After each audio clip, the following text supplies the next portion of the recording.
হরে কৃষ্ণ। আজ ৩রা আষাঢ় ১৪৩১ ও ১৮ই জুন ২০২৪ নির্জলা একাদশী। এই নির্জলা একাদশীর দিন আমি শ্রীমদ্ ভাগবতম পাঠ করছি। আজ আমি পাঠ করছি শ্রীমদ্ ভাগবতমের ৩য় স্কন্ধ, প্রথম অধ্যায়, বিদুরের প্রশ্নের শ্লোক ৪২ ও ৪৩। অডিওর শুরুতে সকল ভক্তিমতী মা ও ভক্তবৃন্দের শ্রীচরণে কোটি কোটি দণ্ডবত প্রণাম জানিয়ে আমি একটি আবেদন রাখতে চাই।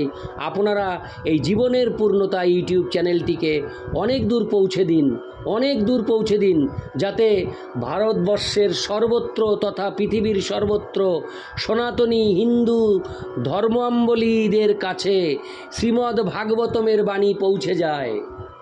আমি এই জন্য আপনাদের কাছে কৃপা প্রার্থী। আমি এই জন্যই আপনাদেরকে বারংবার অনুরোধ করি, যাতে আপনারা এই জীবনের পূর্ণতা ইউটিউব চ্যানেলটিকে সাবস্ক্রাইব করার মাধ্যমে, লাইক কমেন্ট শেয়ার করার মাধ্যমে আরও এগিয়ে দিতে পারেন। আপনারাই পারবেন একমাত্র এই চ্যানেলটিকে আরও এগিয়ে দিতে।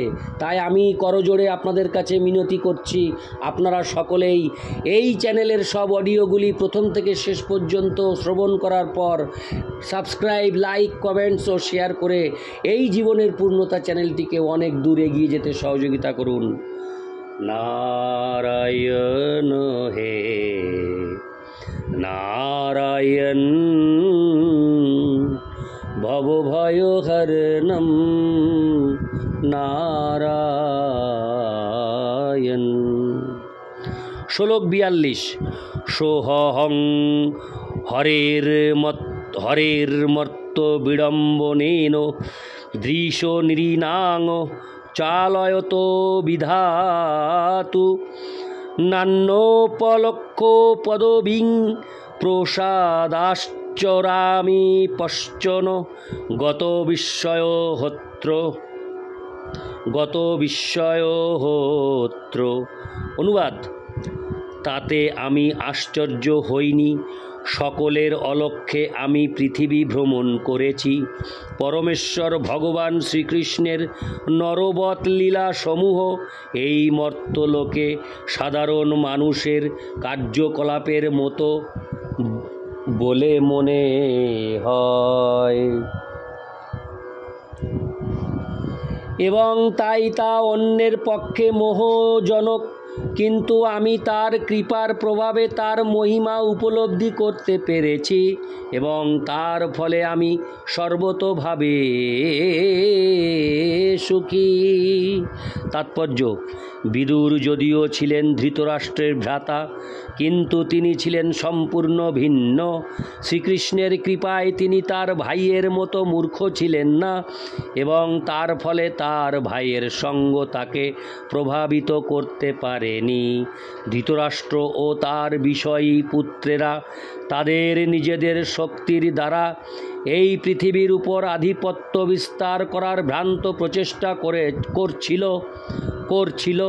তা করতে ভগবান তাদের অনুপ্রাণিত করেছিলেন এবং তার ফলে তারা গভীর থেকে গভীরতর মোহে আচ্ছন্ন হচ্ছিল। কিন্তু বিদুর চেয়েছিলেন ভগবানের ঐকান্তিক ভক্তি লাভ করতে এবং তাই তিনি সর্বতোভাবে পরমেশ্বর ভগবানের শরণাগত হয়েছিলেন। তিনি তীর্থ পর্যটন করার সময় তা উপলব্ধি করতে পেরেছিলেন এবং তার ফলে তিনি সমস্ত সন্দেহ থেকে মুক্ত হয়েছিলেন। তিনি গৃহহারা হওয়ার ফলে মোটেই দুঃখিত হননি, কেননা তিনি অনুভব করতে পেরেছিলেন যে ঘরে থাকার তথাকথিত স্বাধীনতা থেকে ভগবানের কৃপার উপর নির্ভর করাই অধিকতর স্বাধীনতা।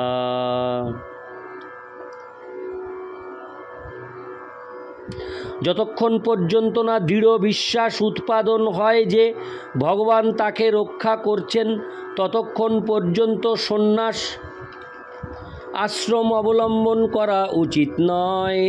জীবনের এই অবস্থাকে ভগবদ্ গীতায় বলা হয়েছে অবয়ং সত্য সংশুদ্ধি।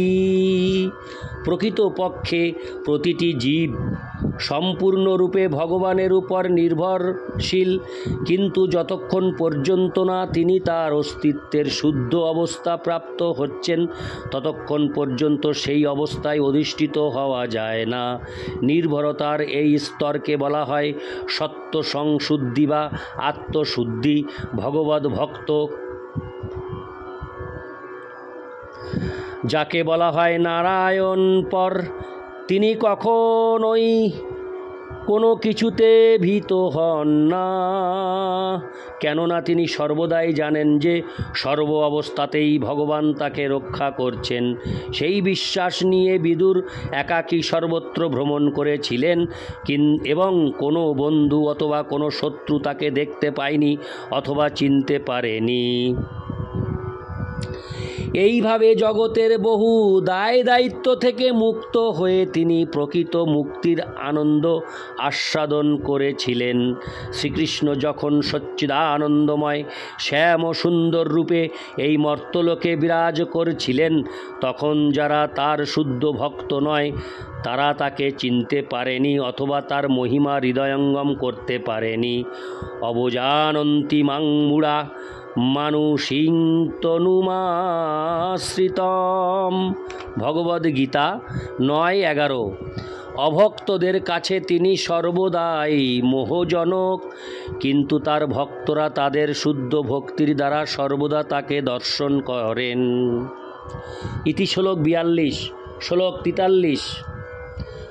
নুনং নৃপানাং ত্রিমদোৎপথানাং মহিং মুহুশ্চালয়তাং চ মুভি বধাৎ প্রপন্নার্তিজিহীর্ষ এষো হো পুপৈক্যতাঘং ভগবান কুরুনাম।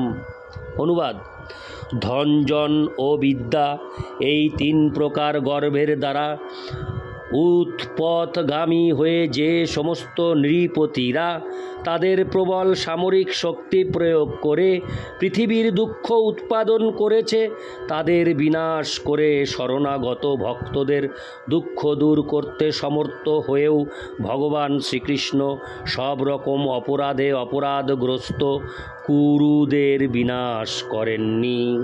তাৎপর্য: ভগবদ্গীতায় ঘোষণা করা হয়েছে যে দুষ্কৃতকারীদের সংহার করা এবং নানা দুর্দশাক্লিষ্টতার বিশ্বস্ত ভক্তদের রক্ষা করার জন্য ভগবান এই মর্তলোকে অবতীর্ণ হন।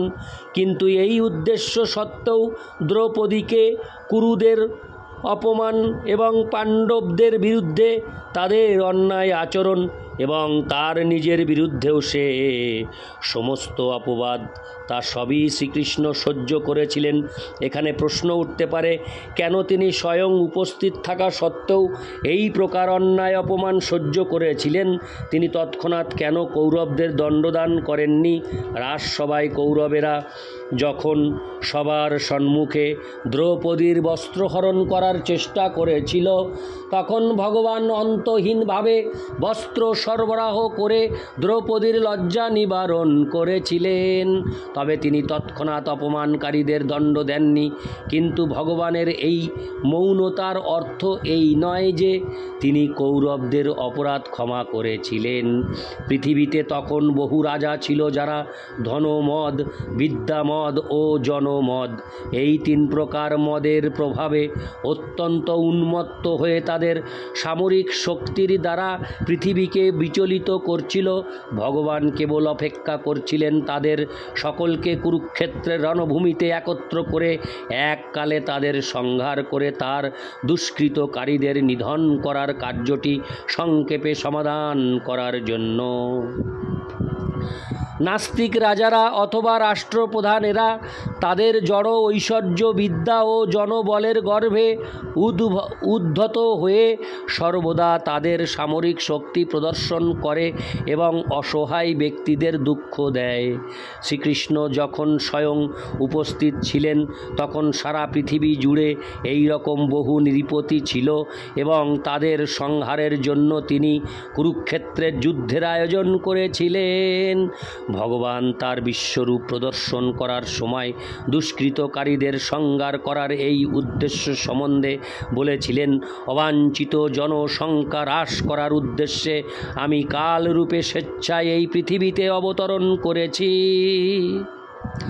তোমরা পাণ্ডবেরা ব্যতীত অন্য আর যারা এখানে সমবেত হয়েছে আমি তাদের সকলকে সংহার করব। এই সংহার কার্যটি তোমাদের অংশগ্রহণের অপেক্ষা করে না, তা ইতিমধ্যেই সংগঠিত হয়েছে। সকলেই আমার দ্বারা নিহত হবে।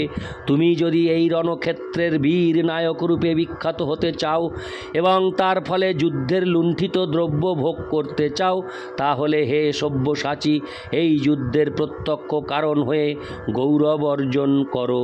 ভীষ্ম, দ্রোণ, জয়দ্রথ, কর্ণ ও অন্য বহু মহারথীদের আমি ইতিমধ্যেই সংহার করে রেখেছি।